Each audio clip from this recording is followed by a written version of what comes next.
Hello friends.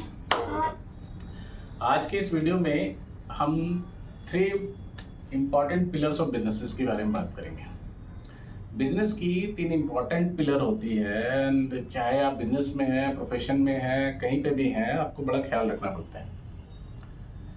तो 3 important pillar जो है, पहला सेल, दूसरी टीम, तीसरी फिनेंसेस। अब मैं आपको एक एक करके आपको एक्सप्लेन करता हूँ कि क्यों इम्पॉर्टेंट है। पहला सेल।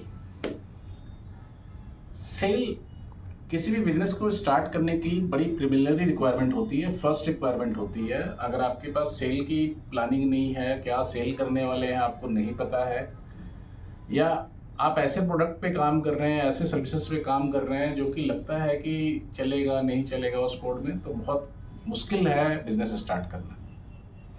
अब मैं आपको एक एग्जांपल देता हूँ। मैं जस्ट चेन्नई गया था किसी काम से, and that person was a genius person जिससे मुलाकात हुई, and very well aware of the machines and all.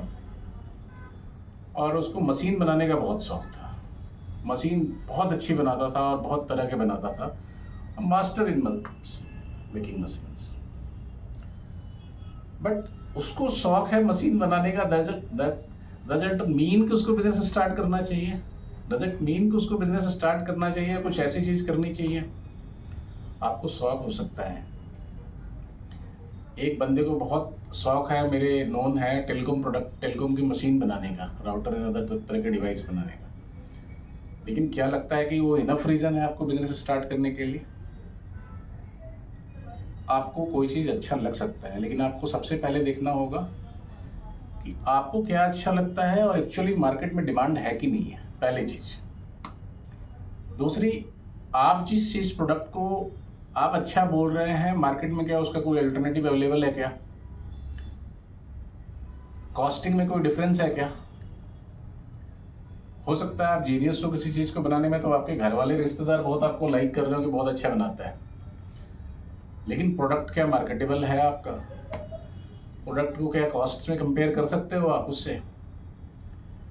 Same चीज सर्विसेज में एप्लीकेबल होती है।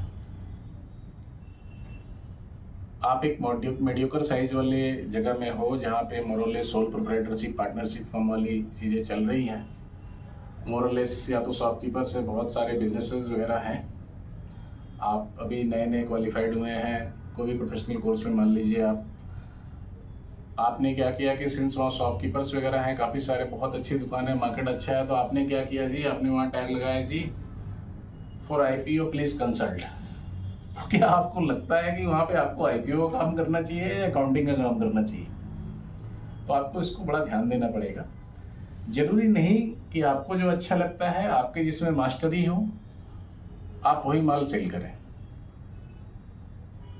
जो मार्केट है बहुत इंपॉर्टेंट है। आपका प्रोडक्ट कंपटीशन में कितना अच्छा रहेगा उसके वो भी इंपॉर्टेंट है। Pricing, that is too important. Second, B, कोई भी कंपनी बिजनेस चलाने के लिए टीम का होना बहुत जरूरी है।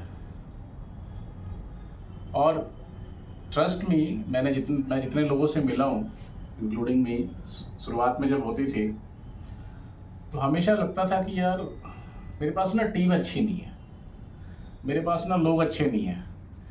यार वो ना एक काम को एक दिन ले रहा बनाने में, यार वो तो 1 घंटे का काम था, यार वो तो 2 दिन ले रहा उसको, मतलब वो तो 2 घंटे का काम था। ये बहुत बार इशूज आती है। जितने भी बिजनेसमैन हैं, 99.99% वाले को शिकायत होती है कि उसके पास टीम अच्छे नहीं है, या दूसरे के पास बहुत अच्छी टीम है, लोग है, ये है, वो है। नहीं, ऐसा नहीं होता है। आप उसको ध्यान से सोचिए। आप कभी बैठिए, क्या आपने टीम को एम्पावर किया? क्या आपने टीम को जो ट्रेनिंग देनी थी ट्रेनिंग दिया? आप किसी चीज़ में बेस्ट हो सकते हैं, वो आप हो सकता है कि आप आधा घंटा में कर लें, लेकिन आपने टीम को क्या कम्युनिकेट ठीक से किया? क्या क्या काम होना था, कैसे काम होना था? आपने उसको टाइम दिया क्या? आपने जो ट्रेनिंग रिक्वायरमेंट थी उसको ट्रेनिंग दिया क्या? आपने उसको बताया क्या? टीम को आप अपनी हेल्पिंग हैंड की तरह देखिए कि जो कि आपकी हेल्प कर सके। टीम को आप वैसा मत देखिए कि आप टीम का ही काम कर रहे हैं बैठ के। सिचुएशन अगर कहीं ऐसी आती है, सिचुएशन ऐसी लगती है कि अगर आपको लगता है कि टीम है आपके पास, लेकिन उस टीम मेंबर का ही आप काम किए जा रहे हैं, तो वैसे उस टीम मेंबर को आप निकाल के बाहर कर दीजिए। वो आपके किसी काम का नहीं है। लेकिन उसके पहले आप उसको ट्रेनिंग जरूर देने की कोशिश कीजिए, उसको थोड़ा मोटिवेट जरूर रखिए, कम्युनिकेशन बड़ी क्लियर रखिए, तभी जाके वो आपकी हेल्प आउट कर पाएगा। तो दो बड़ी इंपॉर्टेंट चीज़ होगी कि सेल्स की प्लानिंग अच्छी होनी चाहिए, आपके पास टीम होनी चाहिए, ग्रेजुअली होनी चाहिए। आप ऐसा नहीं कि एक बार में बहुत सारे हायर कर ले, ग्रेजुअली होनी चाहिए, बट लेकिन टीम होनी चाहिए। Third and most important cheese the finances. बहुत बार होता है कि during the course, Sandeep ji मुझे ना अकाउंट फिनेंस का समझ में नहीं आता। कई लोगों ने बोला है मुझे तो अकाउंट समझ में नहीं आता, वो तो आप लोग देखते होंगे, चीज़ें हैं। तो मेरी सलाह मानिए, जो बिजनेसमैन बिजनेस कर रहे हैं और वो बोलते हैं कि जी मुझे अकाउंट समझ में नहीं आता, तो उनको बिजनेस नहीं करना चाहिए। बिजनेस करने की फर्स्ट रिक्वायरमेंट है कि आपको अकाउंट फिनेंस समझ में आना चाहिए।